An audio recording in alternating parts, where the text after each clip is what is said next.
case, but everybody was tired, right? You all remember that? So it's a terrible thing. So so these issues are really real, and so I'm trying to figure it out, just like you. So and I spent the last 20 years trying to come to grips with it. Yeah, okay. So if you want to understand, I'm selling my books. Belief and Bloodshed are chapters on religion and violence through history and all religions. It's really good. I go back to it, I read it, and I go, dang. It's different scholars, it's not just me. But it really helps you understand the relationship between religion and violence, that it's very powerful and real. All right, so, and then politics is, another way Max Weber defined politics as legitimized violence. Okay? So, and we're, some of us, and I'm assuming most of you seem to be Democrats. That's always dangerous. Not true? Not true, okay. Well, depending on which side you're on, you're feeling some violence in this, in the political situation. So I won't do that, I promise. So this is a funny time to be alive, an interesting time. And so are you ready to get into this? So, well, I want to just wind that little introduction up by saying we learned to say that religion is not just about peace, but sometimes about violence. And that's, and that's kind of new for people. And where you feel it most is in my young students, freshmen coming in right now. They don't take religion courses anymore because they see it, especially in the Pacific Northwest, they see it as problematic or as ridiculous or as irrelevant. We've really set up a culture that has problematized religion. So, and your church is probably feeling it because you don't have as many young people in it as it used to. Most churches don't, and that's across the spectrum. I'm a pastor, so I worry about this. I was a youth minister to my daughters, to my two daughters, who I love, and I wanted them to have faith. So it's a big deal for me. So, religion has become a problem. And, unfortunately, whether you're for Trump or against him, he certainly has problematized that relationship between religion and politics. And so we can talk about it. Does that sound good? Any questions and thoughts? You want to? Yeah, how has he done that? How has he done that? Pardon? How has he traumatized? I'll show you.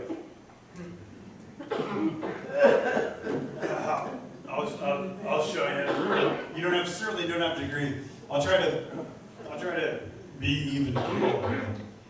This is the most controversial talk I'm giving during this series. So God have mercy on me.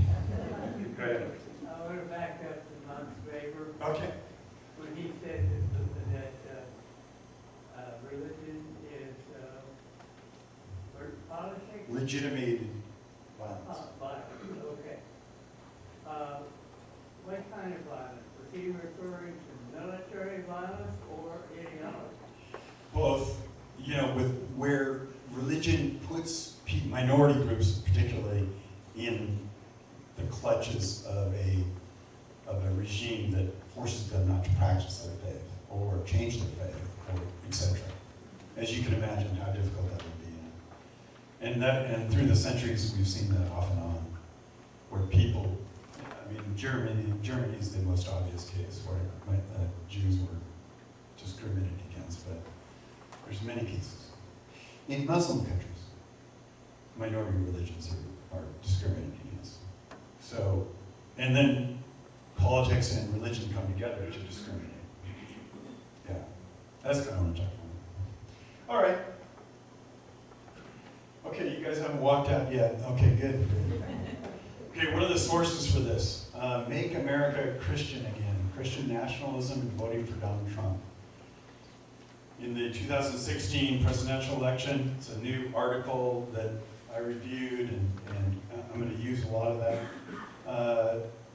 David Leonard's, "It isn't complicated. Trump encourages violence." Okay, so this should be controversial. I'm going to push you. Philip Gorski, I would suggest this book, American Covenant, The History of Civil Religion from the Puritans to today.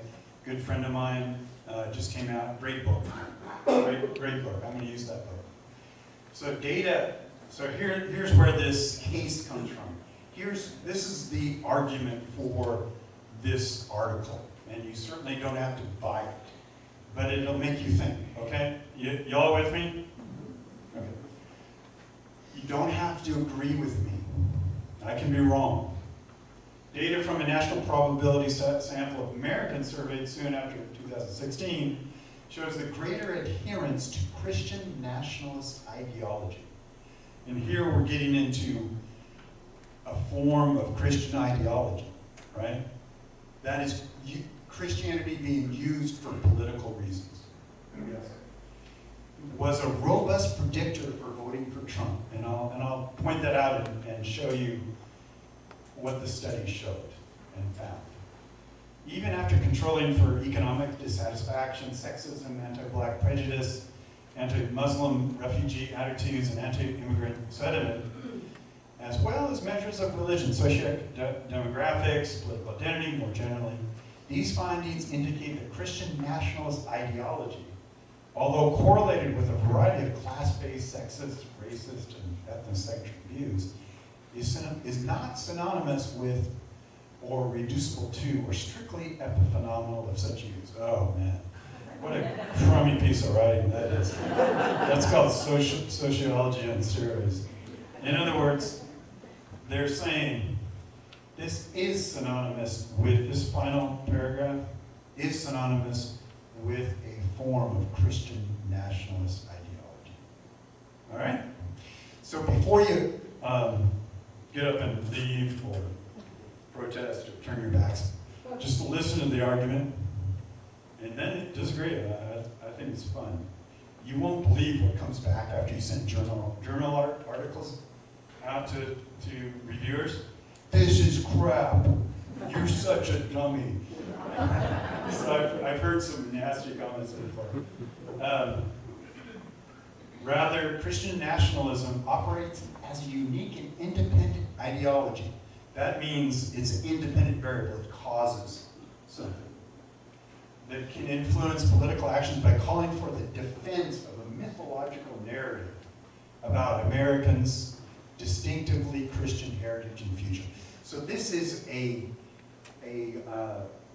way of carving up a Christian heritage to support your ideology. You with me on that? To carve up a Christian heritage to support your ideology. That is something like, and this is an example, of course, Jesus would love a capitalist system. Right? I mean, there's actual books that have that as a title. Okay? Now, we can argue all night about that, and I don't want to. I'm a capitalist, but I'm not, people probably just assume I'm a leftist. I'm not really. And that's another story. Okay. What is the backbone of support for Donald Trump? Many assume it represents a defense of America's supposed Christian heritage in the eyes of many Americans. Okay, so what is America's Christian heritage? That's what we're talking about. Who are we as Christians? Don't you ask that question? I do. I do. I ask that question all the time. And I just want to insert various things to say that I'm not, I really try not to categorize or prejudice my points of view. I did a book called Evangelicals versus Liberals, which changed my whole thinking on evangelicals. Do you want to know why? Yeah. Yes. Okay, I compared evangelicals versus liberals on all sorts of categories. how much service they do, you know, what they think of others, how they treat each other, et cetera, et cetera, et cetera. And on almost every basis, evangelicals did more service, cared more, did more, gave more, produced more goods for others, the common good. Okay? Okay, so just so you know, I use actual research to change my mind. It really it shifted my whole attention in terms of evangelicals. I realized they're not bigots. They're not just thinking about their own salvation. They actually do a lot of work for others. So just so you know, I changed my mind. Okay, just funny story. Just to break this up because it's too heavy. It's a funny story. You know, I just married a woman three years ago, Brooke. And guess what? She came out of my favorite evangelical church in that study in Seattle. And I could only have married her because I wrote that book. Because I realized evangelicals are pretty cool people and they do a lot of good. Okay? So what I'm saying to you is, do research, it may change your life. You might get married out of it. And I'll tell you this, she's the most loving person. She would do anything, she does anything for everybody. Non-prejudice. She's a better human being than I am, like by far. And I'm missing her. Okay, so many assume that support for Donald Trump, many assume it represents the defense of Americans' supposed Christian heritage. And I would argue that what is our Christian heritage? It's many things. And it can be used by both sides, or different sides, or one side for whatever they need. Politics, if it can get religion on its side, it always will. It always will. Remember that. I never trust a politician who's pandering to religious people. So, anyway, that's another story. Okay, so, argument. Here's the argument, y'all. A pervasive set of beliefs and ideals that merge America and Christian group memberships, along with their histories and futures, as Christian nationalism. Okay, you might say, well, of course, we're Christians, we're for the nation. So, but I would say, be careful. Be careful what you wish for. Be careful of politicians using religion.